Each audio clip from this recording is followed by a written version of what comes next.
Thank you, President. My question is also for the Minister for Corrections. Now, we both had the pleasure of attending She'll Be Apples, a performance by the women in Dame Phyllis Frost Centre, run by Somebody's Daughter Theatre Company.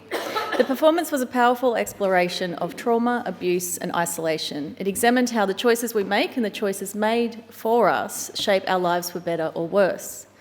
Somebody's Daughter has been working with women in Victorian prisons since 1980, using the arts as a driver to break cycles of abuse, addiction and disengagement.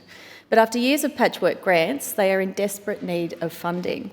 So my question is, will the Minister work with me to advocate for adequate and ongoing funding for Somebody's Daughter in next year's state budget? Minister.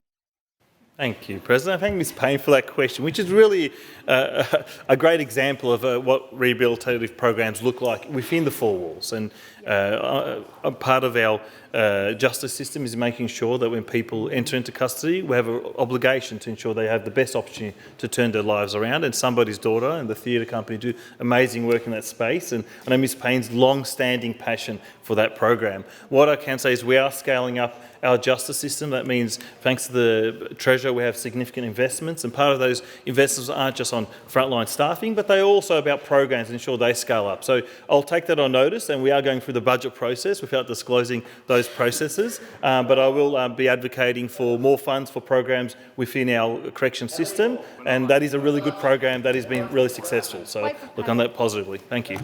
Ms Payne, supplementary.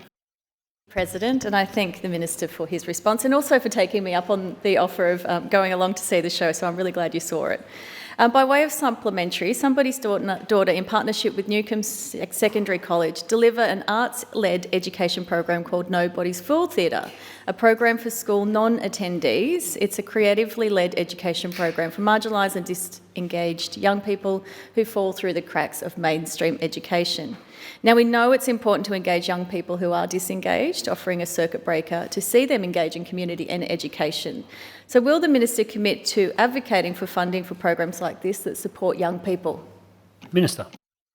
Thank you, President. I thank Ms Payne for a supplementary question. Another great example of the rehabilitative change that arts programs can make, especially in the First Nations space. We've had Torture, which has been successful over a number of years and strongly supported by yourself, but many members in this chamber. I think a program like that sounds exciting, and I'll run it by our youth justice team. As we're reopening, obviously, our Malmesbury site, which will have a different model of care, focused on a lower risk cohort, more rehabilitative cohort that is showing really positive signs of reintegration. So let's continue the conversation. I'll make sure my office reaches out. Thank you, Ms Payne.